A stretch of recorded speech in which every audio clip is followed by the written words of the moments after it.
Hello everyone, welcome back to my channel.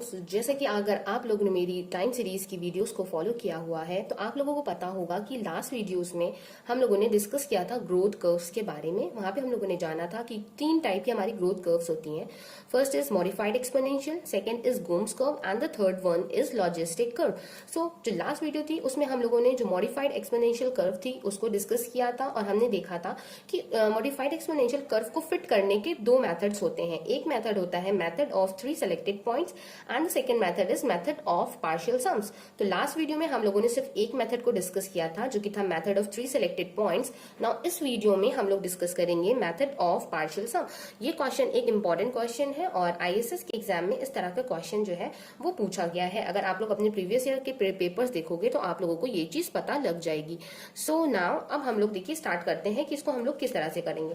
अब देखिए यहाँ से इसके नाम से ही समझ में आ रहा है ये किसी चीज के सम की बात कर रहा है।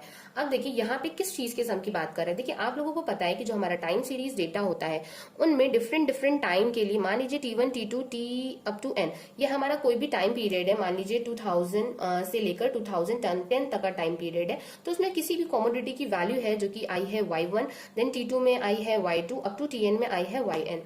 तो ये मैं अगर आपको जनरल बात बता रही हूँ कि टाइम के अकॉर्डिंग जो भी वैल्यूज होती हैं करस्पॉन्डिंग क्वांटिटी की या फिर कोई अदर चीज जिसको हम लोग मेजर कर रहे हैं वो हमें गिवन होती है।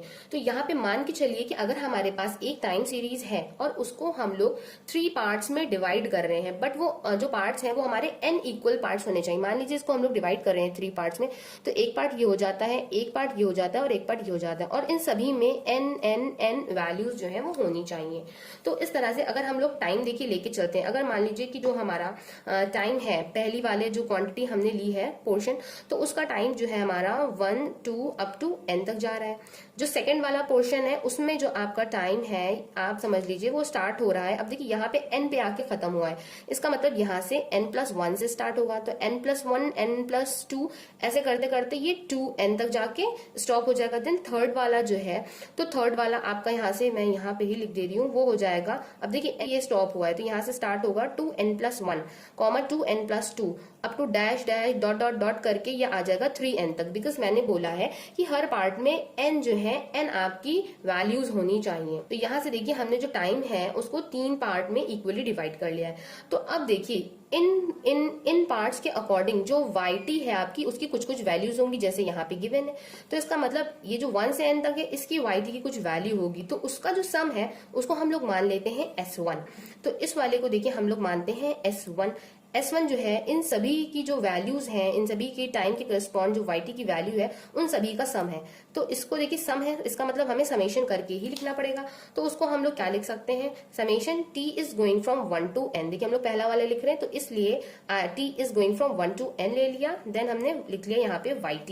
देन सिमिलरली यहाँ पे देखिए ये जो सेकंड वाला स्लॉट था टाइम का उसको हम लोगों ने माना S2 और उसको भी सम के फॉर्म में लिख लिया। t इज गोइंग फ्रॉम, देखिए ये यहाँ पे n+1 से जा रहा है 2n तक और ये हो जाएगा यहाँ पे yt। देन सिमिलरली जो थर्ड स्लॉट था हमारा टाइम का उसको हमने लिया t is equal to 2n+1, because ये 2n+1 से स्टार्ट और जा रहा है 3n तक, तो यहाँ पे ले लिया 3n और ये हो जाएगा yt। तो तीनों स्लॉट का देखिए हमने सम जो है S1 S2 S3 के फॉर्म में लिख लिया। अब आपको देखिए सबसे पहले तो आपको ये चीज ध्यान में होनी चाहिए कि यहाँ पे आप जो कर्व है उसकी फिटिंग कर रहे हो, तो कर्व आपको पता होनी चाहिए वो क्या होती है, yt is equal to a+b(c)t। ये आपकी कर्व की इक्वेशन है। ओके, तो अब इसकी हम फिटिंग कर रहे हैं। इसकी फिटिंग कैसे होती है, फिटिंग करने के लिए हमें जो पैरामीटर्स हैं a b c इनकी वैल्यू पता होनी चाहिए, और जब इनकी वैल्यू पता होगी तो इनकी वैल्यू इस इक्वेशन में सब्स्टिट्यूट कर देंगे तो यहाँ से हमारी इसको फिट हो जाएगी। इसका मतलब अब हमारा टास्क ये है कि हमें a b c की वैल्यू को फाइंड करना है। तो यहाँ से S1 S2 S3 का यूज करके हम A B C की वैल्यू को फाइंड कर लेंगे। तो सबसे पहले यहाँ पे आप देखिए S1 है, तो यहाँ पे S1 है, S1 इज इक्वल टू क्या है, T is going from 1 to n yt। अब yt मैंने आपको बता दिया गोव ये है, तो यहाँ पे ये वैल्यू को सब्स्टिट्यूट करेंगे a+b(c)t। ओके, अब देखिए यहाँ पे आपको पता है कि a आपका कांस्टेंट है, तो जब इस पे समेशन ऑपरेट हो जाएगा तो ये क्या हो जाएगा आपका na हो जाएगा। देन सिमिलरली b कांस्टेंट है बट c⁻t है, तो समेशन ओवर t है, तो इसका मतलब समेशन इस पे ऑपरेट होगा। तो जब आप लोग इस पे समेशन ऑपरेट कराओगे तो ये हो जाएगा c plus C square plus C cube plus dot dot dot up to C to the power N. अब यहाँ पे आपको दिख रहा होगा कि जो सी है आप उसको कॉमन निकाल सकते हो, तो देखिए ये हो जाता है बी सी, एंड यहाँ पे ब्रैकेट में बचता है 1 plus C square plus dot dot dot C to the power N.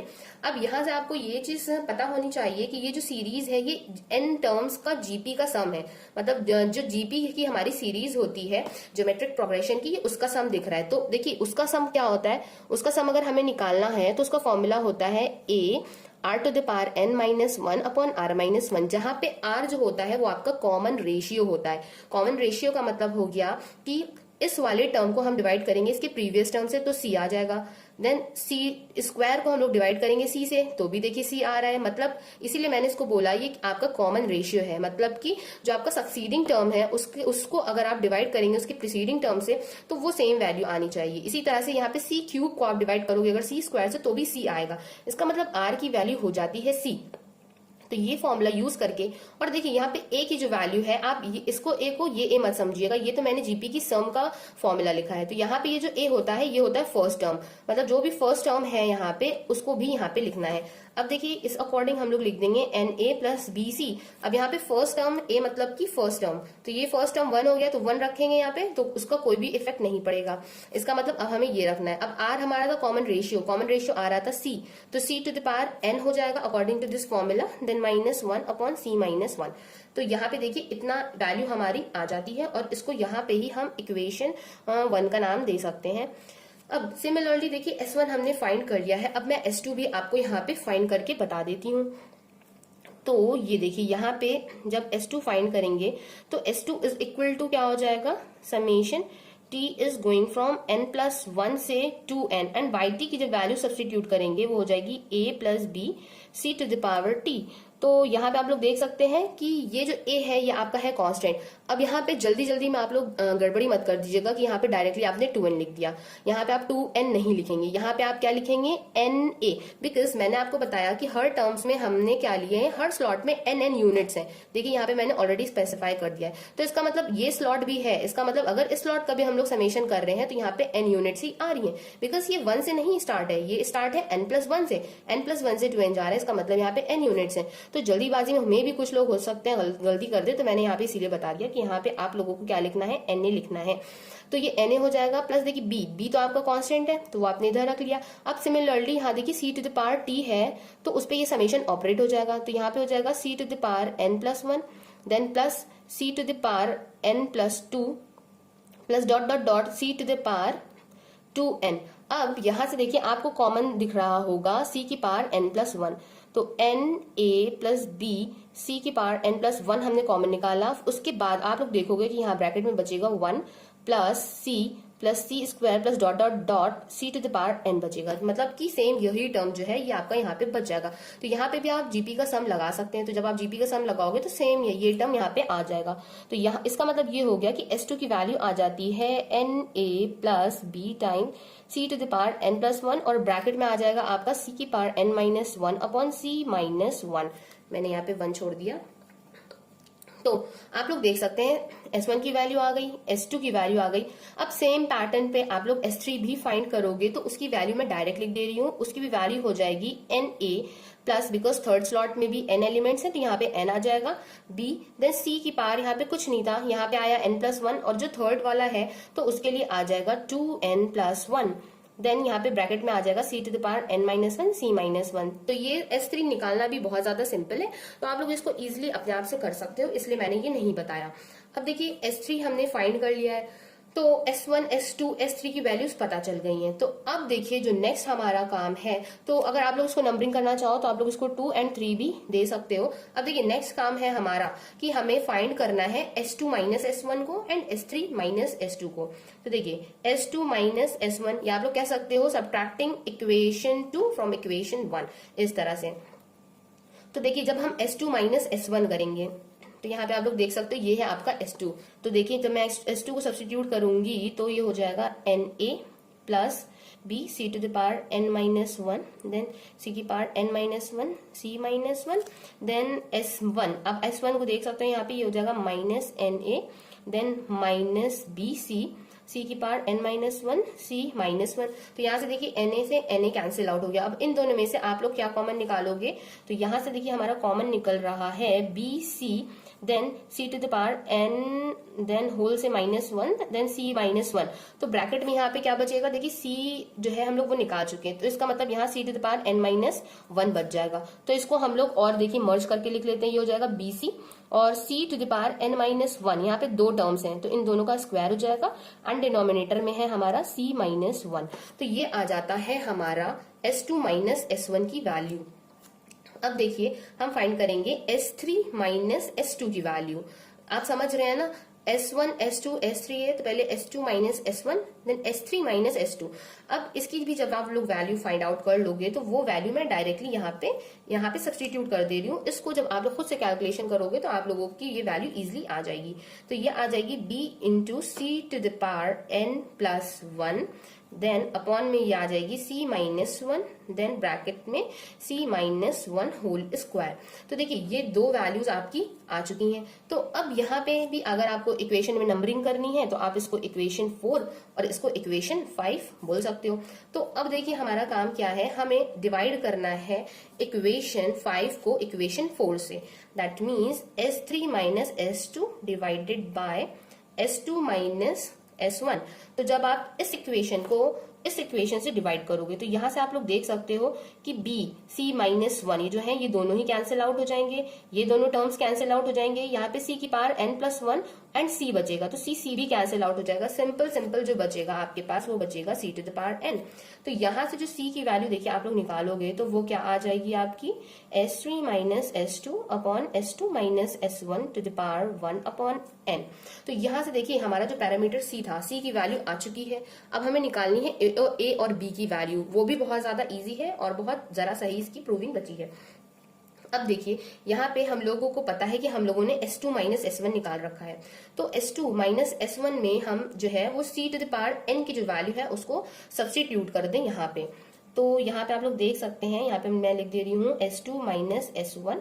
तो ये हो गया हमारा b times c upon c minus one, और यहाँ पे ब्रैकेट में यहाँ पे मैं c to the power n की जो वैल्यू है दैट मीन्स ये वाली वैल्यू, इसको मैं यहाँ पे सब्स्टिट्यूट कर रही हूँ। तो ये देखिए हो जाएगी S3 minus S2 whole upon S2 minus S1 then minus one whole square. Then इसको जब मैं सॉल्व करूंगी ये हो जाएगा BC upon C minus one, then S3 minus S2, then जब मैं इसको सब्ट्रैक्ट करूंगी तो ये क्या हो जाएगा माइनस का S2 प्लस का S1 then divided by S2 minus S1 whole square. अब यहाँ से ये दोनों जो टर्म्स हैं ये हो जाएंगे ऐड। तो इन दोनों टर्म्स को जब एडिशन हो जाएगा और उसके बाद आप लोग यहाँ से डायरेक्टली देखिए किसकी वैल्यू हम लोग फाइंड कर सकते हैं, हम लोग फाइंड कर सकते हैं b की वैल्यू, वो भी c और S1 S2 S3 के टर्म्स में। तो मैं यहाँ पे देखिए इसको हम लोग को इधर भेजना पड़ेगा S2 माइनस S1 को, तो यहाँ पे S2 माइनस S1 का क्यूब हो जाएगा, देन C माइनस वन भी न्यूमरेटर में आ जाएगा। तो मैं यहाँ पे डायरेक्टली मैं यहाँ पे लिख दे रही हूँ।